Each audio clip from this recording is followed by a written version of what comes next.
पिता अलौकिक जीना सिखा रहे हैं। ओम शांति। आज 22/1/2025 के प्यारे बाप दादा के अनमोल मधुर महावाक्य। आज की मुरली के सार में विश्व रचता बाप ने घर की स्मृति दिलाते कहा कि बाप कहते हैं, मैं तुमको गुह्य गुह्य बातें नित्य सुनाता रहता हूँ। जब विनाश शुरू होगा तो तुम बच्चों को पास्ट की सारी हिस्ट्री मालूम होंगी। फिर सतयुग में जाएंगे तो पास्ट की हिस्ट्री कुछ भी याद नहीं रहेंगी। प्रैक्टिकल एक्ट करते रहेंगे, प्रारब्ध भोगते रहेंगे। अभी तुम्हारी बुद्धि में तो पास्ट, प्रेजेंट, फ्यूचर सबका ज्ञान है। कैसे विनाश होगा, कैसे राजाई होंगी, कैसे महल बनाएंगे, स्वर्ग की सब सीन सिनरिया सामने आ जाएंगी। जैसे जैसे पार्ट बजाते रहेंगे मालूम पड़ता जाएगा। इसको कहा जाता है अनादि ड्रामा। और साथ में नशा दिलाया कि जैसे वास्कोडी गामा के लिए कहते हैं वर्ल्ड का चक्र लगाया। बाबा कहे तुमने तो इस वर्ल्ड में 84 का चक्र लगाया है। तुम सारे ड्रामा के 84 जन्मों के राज को जानते हो। फिर सेवा में वृद्धि का आधार बताया, याद और पवित्रता। बाबा कहे जितना देरी होती जाएंगी उतना तुम्हारे में कशिश बढ़ती जाएंगी, क्योंकि याद और पवित्रता में कशिश होती है। तुम औरों को खींचेंगे, बाप भी बच्चों को खींचते हैं ना। बाबा कहे जितना तुम्हारे में पवित्रता और याद का बल बढ़ता जाएगा उतना बहुत वृद्धि को पाते रहेंगे। और अटेंशन दिलाया कि अपने को देखना है। हमारे में कोई देह अभिमान तो नहीं है, हम कोई बात में फंक तो नहीं होते हैं, कहाँ किसी से कोई बात में बिगड़ते तो नहीं है। और वर्तमान समय अनुसार सदा सेफ रहने के लिए, याद में रहने के लिए कहा कि तुम योग बल में रहेंगे, शिव बाबा को याद करते रहेंगे तो तुमको कोई भी चमाट आदि मार नहीं सकेंगे। अभी बच्चों में योग बल ढीला है। बाबा कहे अगर कोई बच्चे चमाट खाते हैं तो जरूर देह अभिमान है। देही अभिमानी को कोई चोट, कोई मार नहीं सकता है। बाबा कहे भूल अपनी होती है। विवेक ऐसा कहता है देही अभिमानी को कोई कुछ भी नहीं कर सकेंगे। इसलिए कोशिश करनी है देही अभिमानी बनने की। साथ में बाबा कहे कोई भी बात में मूंझना नहीं है। सुनते हैं प्यारे बाप दादा के अनमोल मधुर महावाक्य। आज बाबा कहे मीठे बच्चे, यह अनादि बना बनाया ड्रामा है। यह बहुत अच्छा बना हुआ है। इसके पास्ट, प्रेजेंट और फ्यूचर को तुम बच्चे अच्छी तरह जानते हो। आज मुरली से प्रश्न है, किस कशिश के आधार पर सभी आत्माएं तुम्हारे पास खिंचती हुई आएंगी? किस कशिश के आधार पर सभी आत्माएं तुम्हारे पास खिंचती हुई आएंगी? उत्तर में बाबा कहे पवित्रता और योग की कशिश के आधार पर। इसी से ही तुम्हारी वृद्धि होती जाएंगी। आगे चलकर बाप को फट से जान जाएंगे। देखेंगे इतने ढेर सब वर्षा ले रहे हैं तो बहुत आएंगे। जितनी देरी होगी उतना तुम्हारे में कशिश होती जाएंगी। ओम शांति। रूहानी बच्चों को यह तो मालूम है कि हम आत्माएं परम धाम से आती हैं। बुद्धि में है ना। बाबा कहे बच्चों को बुद्धि में है ना कि हम आत्माओं का मूल वतन परम धाम है, वहाँ से हम आती हैं। जब सभी आत्माएं आकर के पूरी होती हैं, बाकी थोड़े रहते हैं, तब बाप आते हैं। अभी तुम बच्चों को कोई को भी समझाना बहुत सहज है।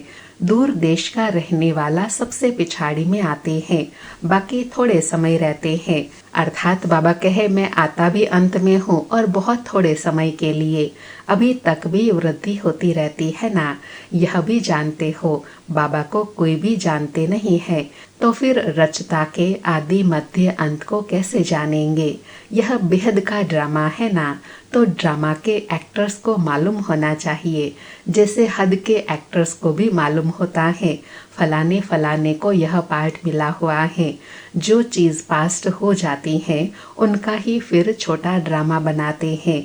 फ्यूचर का तो बना न सके, पास्ट जो हुआ है उसे लेकर और कुछ कहानियाँ भी बनाकर ड्रामा तैयार करते हैं, वही सबको दिखाते हैं। बाबा बता रहे हैं कि ड्रामा कैसे बनता है। पहले की जो कहानियाँ होती हैं उसमें कुछ एडिशन करते हैं, फिर ड्रामा बनाते हैं, वही सबको दिखाते हैं। फ्यूचर को तो जानते ही नहीं। अभी तुम समझते हो बाबा आए हैं, स्थापना हो रही है, हम वर्षा ले रहे हैं, जो जो आते रहते हैं उनको हम रास्ता बताते हैं देवी देवता पद पाने। यह देवताएं इतना ऊंच कैसे बने? बाबा कहे देवताएं इतना ऊंच कैसे बने, यह भी किसी को पता नहीं है। वास्तव में आदि सनातन तो देवी देवता धर्म ही है। अपने धर्म को भूल जाने से तो कह देते हैं हमारे लिए तो सब धर्म एक ही है। अब तुम बच्चे जानते हो बाबा हमको पढ़ा रहे हैं। बाबा के डायरेक्शन से ही चित्र आदि बनाए जाते हैं। बाबा दिव्य दृष्टि से चित्र बनवाते थे। बाबा कहे यह कोई साधारण चित्र नहीं है, स्वयं भगवान ने दिव्य दृष्टि से बनवाए हुए हैं। कोई तो फिर अपनी बुद्धि से भी बनाते हैं।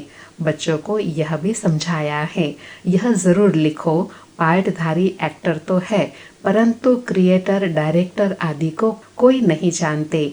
बाप अब नए धर्म की स्थापना कर रहे हैं, पुराने से नई दुनिया बननी है, यह भी बुद्धि में रहना चाहिए। पहला बाबा ने क्या कहा बुद्धि में रहे कि हम परम धाम से आए हैं, यह बुद्धि में रहे। दूसरा बाबा ने कहा यह भी बुद्धि में रहे कि यह पुरानी दुनिया अब नई दुनिया बनने वाली है। पुरानी दुनिया में ही बाप आकर के तुमको ब्राह्मण बनाते हैं, ब्राह्मण ही फिर देवता बनेंगे। युक्ति देखो कैसी अच्छी है। भल यह है अनादि बना बनाया ड्रामा, परंतु बनता बहुत अच्छा है। बाबा कहते हैं तुमको गुह्य गुह्य बातें नित्य सुनाता रहता हूँ।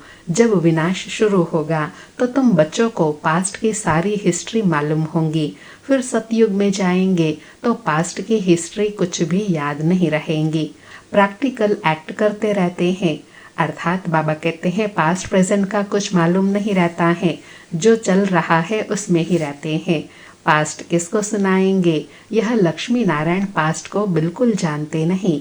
तुम्हारी बुद्धि में तो पास्ट प्रेजेंट फ्यूचर सब है। कैसे विनाश होगा, कैसे राजाएं होंगी, कैसे महल बनाएंगे, बनेंगे तो जरूर ना। स्वर्ग की सीन सिनरिया ही अलग है। जैसे जैसे पार्ट बजाते रहेंगे मालूम पड़ता जाएगा। इसको कहा जाता है खूने नाहेक खेल। नाहेक नुकसान होता रहता है ना, अर्थक्वेक होती है, कितना नुकसान होता है, बॉम्ब्स फेंकते हैं, यह नाहेक है ना, कोई कुछ करता थोड़े ही है। विशाल बुद्धि जो है वह समझते हैं विनाश बरोबर हुआ था, जरूर मारा मारी हुई थी, ऐसा खेल भी बनाते हैं, यह तो समझ भी सकते हैं। बाबा कहे जब दुनिया परिवर्तन होगी तो यह सब कुछ तो होना ही है, यह तो समझ ही सकते हैं। कोई समय किसी की बुद्धि में टच होता है, तुम तो प्रैक्टिकल में हो, तुम उस राजधानी के मालिक भी बनते हो। तुम जानते हो अभी उस नई दुनिया में चलना जरूर है। ब्राह्मण जो बनते हैं ब्रह्मा द्वारा या ब्रह्मा कुमार कुमारियों द्वारा नॉलेज लेते हैं तो वहाँ सतयुग में आ जाते हैं। रहते तो अपने घर गृहस्थ में है ना। बाबा कहे सब तो सेंटर में नहीं रहते हैं, घर गृहस्थ में भी तो रहते हैं ना बाबा के बच्चे। बहुतों को तो जान भी न सको सेंटर पर कितने आते हैं, इतने सब याद थोड़े ही रह सकते हैं। कितने ब्राह्मण हैं, वृद्धि होते होते अनगिनत हो जाएंगे, एक्यूरेट हिसाब निकाल नहीं सकेंगे। बाबा कहे इतने सारे बच्चे हो जाएंगे जिसका हिसाब भी नहीं निकाल सकेंगे। राजा को मालूम थोड़े ही पड़ता है एक्यूरेट हमारी प्रजा कितनी है। भल आदमशुमारी निकालते हैं फिर भी फर्क पड़ जाता है।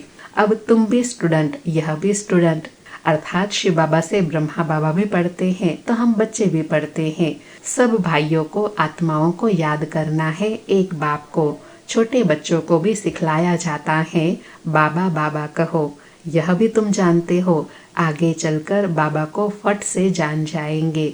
देखेंगे इतने ढेर सब वर्षा ले रहे हैं तो बहुत आएंगे। जितना देरी होंगी उतना तुम्हारे में कशिश होती जाएंगी। अंडरलाइन तो बाबा कहे जितना देरी होती जाएंगी याद बढ़ती जाएंगी उतना तुम्हारे में कशिश भी बढ़ती जाएंगी। पवित्र रहने से कशिश होती है, जितना योग में रहेंगे उतना कशिश होंगी, औरों को भी खींचेंगे। बाप भी खींचते हैं ना। बाबा कहे पवित्र आत्माओं को बाबा भी खींचते हैं ना, बहुत वृद्धि को पाते रहेंगे। उसके लिए युक्तियां भी रची जाती हैं। गीता का भगवान कौन? कृष्ण को याद करना तो बहुत सहज है, वह तो साकार रूप है ना। निराकार बाप कहते हैं माम एकम याद करो। इस बात पर ही सारा मदार है। इसलिए बाबा ने कहा था इस बात पर सबसे लिखाते रहो।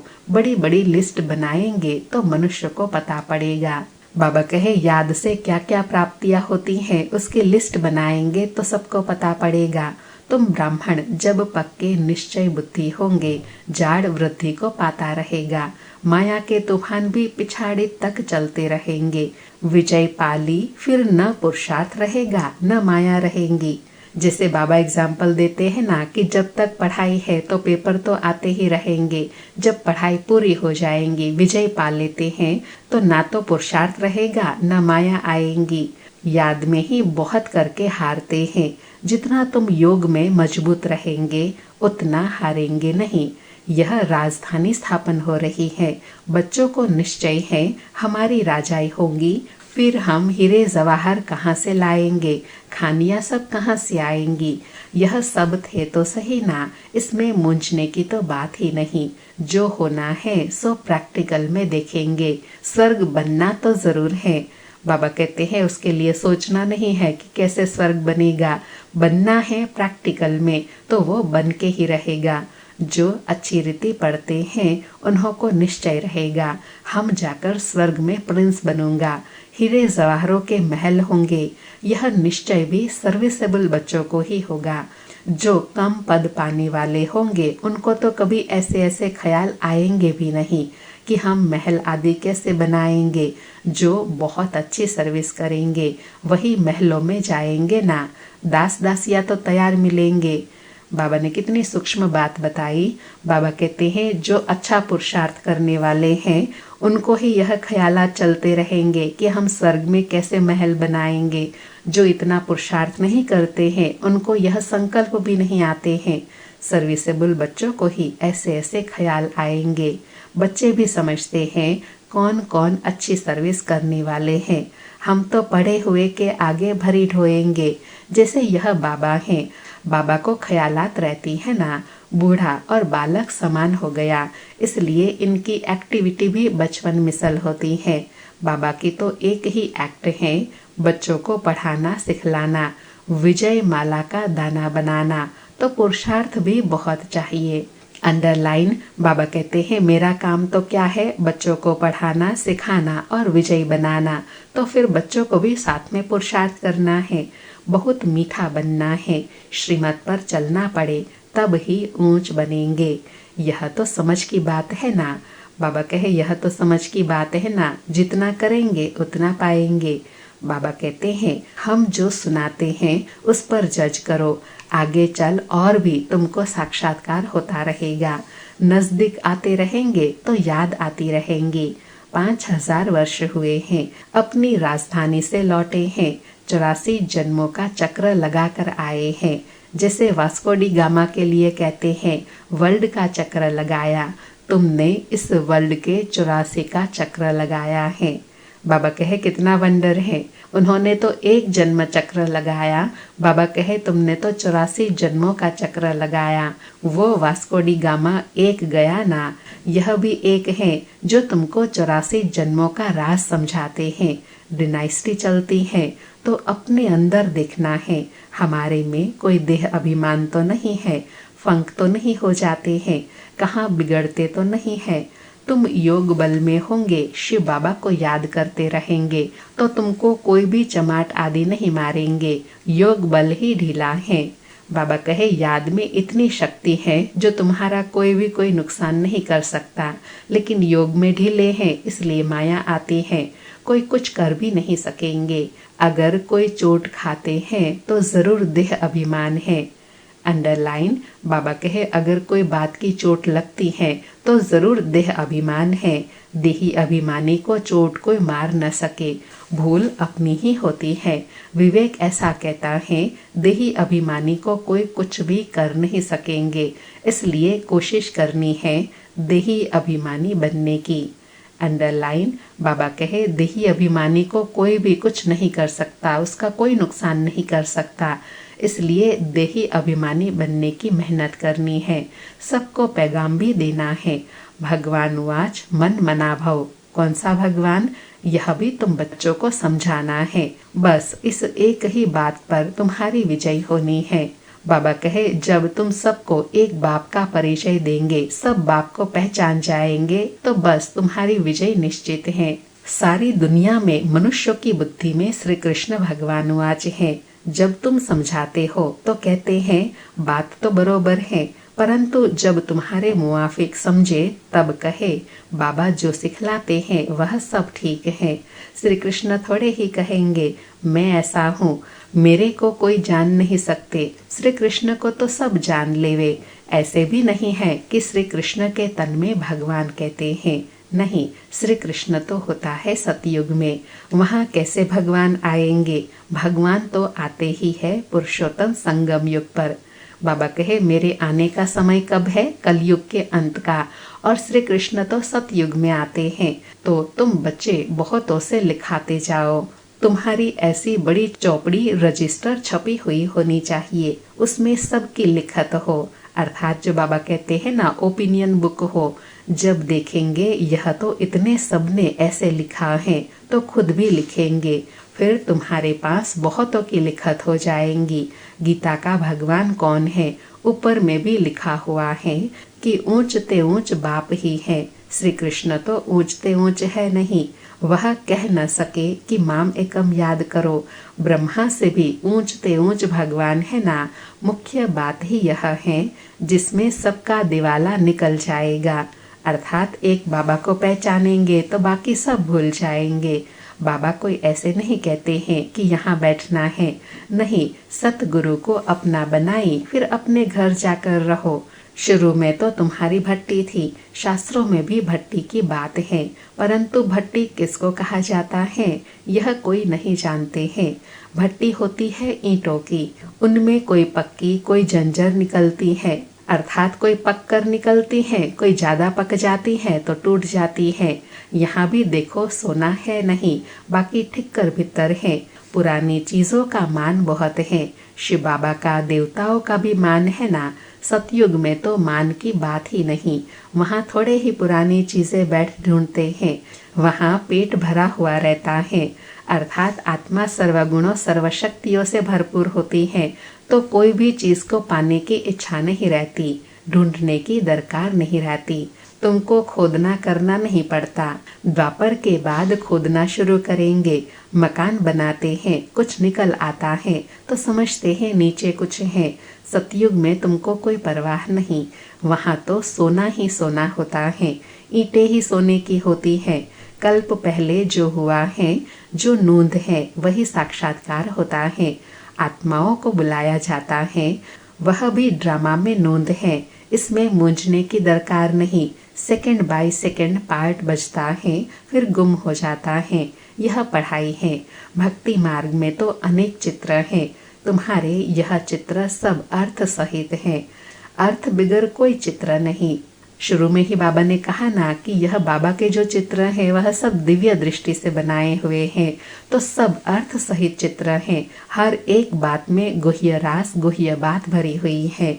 जब तक तुम किसी को समझाओ नहीं तब तक कोई समझ न सके। समझाने वाला समझदार नॉलेजफुल एक बाप ही है। अभी तुमको मिलती है ईश्वरीय मत, ईश्वरीय घराने के अथवा कुल के तुम हो। ईश्वर आकर घराना ही स्थापन करते हैं। अभी तुमको राजाई कुछ नहीं है, राजधानी थी अब नहीं है। देवताओं का धर्म भी जरूर है, सूर्यवंशी चंद्रवंशी राजाई है ना। गीता में ब्राह्मण कुल भी बनता है, सूर्यवंशी चंद्रवंशी कुल भी बनता है, बाकी और कोई होते नहीं। तुम बच्चे सृष्टि के आदि मध्य अंत को जान गए हो। आगे समझते थे बड़ी प्रलय होती है, पीछे दिखाते हैं सागर में पीपल के पत्ते पर श्री कृष्ण आते हैं। पहला नंबर तो श्री कृष्ण ही आते हैं ना, बाकी सागर की बात नहीं। अभी तुम बच्चों को समझ बड़ी अच्छी आई है। बाबा कहे अभी तुम बच्चों को यह ज्ञान की सारी समझ मिल गई है कि श्री कृष्ण पीपल के पत्ते अर्थात पवित्रता से जन्म होता है, जब सृष्टि में और किसी का राज्य नहीं होता। बाबा कहे खुशी भी उनको होगी जो रूहानी पढ़ाई अच्छी रीति पढ़ते होंगे। जो अच्छी रीति पढ़ते हैं वही पास विद ऑनर होते हैं। अगर कोई से दिल लगी हुई होंगी तो पढ़ाई के समय भी वह याद आता रहेगा, बुद्धि वहाँ चली जाएंगी। इसलिए पढ़ाई हमेशा ब्रह्मचार्य में होती है। यहाँ तुम बच्चों को समझाया जाता है एक बाप के सिवाय और कहाँ भी बुद्धि नहीं जानी चाहिए, परंतु जानते हैं बहुतों को पुरानी दुनिया याद आ जाती है, फिर यहाँ बैठे सुनते भी नहीं। भक्ति मार्ग में भी ऐसे होता है। अर्थात बाबा कहते हैं जब देह भान में होते हैं, देहधारियों में बुद्धि होती है, तो बैठे भल बाबा के सन्मुख है, मुरली सुनते हैं, योग में बैठे हैं, लेकिन बुद्धि और भटकती रहती है। ऐसा भक्ति में भी होता है। सत्संगों में भी बैठे भी बुद्धि कहाँ कहाँ भागती रहती है। यह तो बहुत बड़ा जबरदस्त इम्तिहान है। कोई तो जैसे बैठे हुए भी सुनते नहीं है, कोई बच्चों को तो खुशी होती है। बाबा कहे सब वैरायटी है, कोई को तो कोई बात समझ में ही नहीं आती है और कई बच्चों को तो बहुत खुशी और कई बच्चों को तो बहुत खुशी होती है बाबा का ज्ञान सुनकर। सामने खुशी में झूलते रहेंगे। बुद्धि बाप के साथ होंगी तो फिर अंत मते सौगति हो जाएंगी। इसके लिए बहुत अच्छा पुरुषार्थ करना है। बाबा कहे अंत मते सौगति के लिए बहुत पुरुषार्थ करना है। यहाँ तो तुमको बहुत ज्ञान धन मिलता है। अच्छा, मीठे मीठे सिकिलधे बच्चों प्रति माता पिता बाप दादा का याद प्यार और गुड मॉर्निंग। रूहानी बाप की रूहानी बच्चों को नमस्ते। हम रूहानी बच्चों की रूहानी माता पिता बाप दादा को याद प्यार गुड मॉर्निंग और नमस्ते नमस्ते। सारी मुरली से धारणा के लिए सार है। पहला पॉइंट, विजय माला का दाना बनने के लिए बहुत अच्छा पुरुषार्थ करना है, बहुत मीठा बनना है, श्रीमत पर चलना है। दूसरा पॉइंट, योग ही सेफ्टी के लिए ढाल है, इसलिए योग बल जमा करना है। देही अभिमानी बनने की पूरी कोशिश करनी है। आज सतगुरु बाबा का वरदान है, विशेष शब्द की स्मृति द्वारा संपूर्णता की मंजिल को प्राप्त करने वाले स्वपरिवर्तक भव। विशेष शब्द की स्मृति द्वारा संपूर्णता की मंजिल को प्राप्त करने वाले स्वपरिवर्तक भव। स्पष्टीकरण है, सदा यही स्मृति में रहे कि हम विशेष आत्मा है, विशेष कार्य के निमित्त हैं और विशेषता दिखाने वाले हैं। यह विशेष शब्द विशेष याद रखो। बोलना भी विशेष, देखना भी विशेष, करना भी विशेष, सोचना भी विशेष। हर बात में यह विशेष शब्द लाने से सहज स्वपरिवर्तक सो विश्व परिवर्तक बन जाएंगे और जो संपूर्णता को प्राप्त करने का लक्ष्य है उस मंजिल को भी सहज ही प्राप्त कर सकेंगे। आज बाबा ने संपूर्णता की मंजिल को प्राप्त करने व विश्व परिवर्तन के लिए विशेष एक शब्द की स्मृति दिलाई। विशेष शब्द हर बात में विशेष, विशेष आत्मा है, विशेष करने वाले हैं, देखने वाले हैं, सब में विशेष हैं तो विशेष आत्मा बन जाएंगे। आज का स्लोगन है, विघ्नों से घबराने के बजाय पेपर समझकर उन्हें पार करो। विघ्नों से घबराने के बजाय पेपर समझकर उन्हें पार करो। आज अव्यक्त पुरुषोत्तम मास के लिए विशेष पुरुषार्थ है, अपनी शक्तिशाली मनसा द्वारा प्रकाश देने की सेवा करो। बाबा कहे अभी मनसा की क्वालिटी को बढ़ाओ तो क्वालिटी वाली आत्माएं समय पाएंगी। इसमें डबल सेवा है, स्व की भी सेवा और दूसरों की भी सेवा। स्व के लिए अलग मेहनत नहीं करनी पड़ेगी, प्रारब्ध प्राप्त है ऐसी स्थिति अनुभव होंगी। इस समय की श्रेष्ठ प्रारब्ध है सदा स्वयं सर्व प्राप्तियों से संपन्न रहना और सबको संपन्न बनाना। बाबा कहे मनसा सेवा से डबल प्राप्ति है, स्वयं की भी और दूसरों की भी। और सर्विस करते हुए ऐसे अनुभव होगा जैसे हम पुरुषार्थ नहीं कर रहे हैं लेकिन प्रारब्ध की प्राप्ति हो रही है। अच्छा, ओम शांति। शुक्रिया बाबा, शुक्रिया।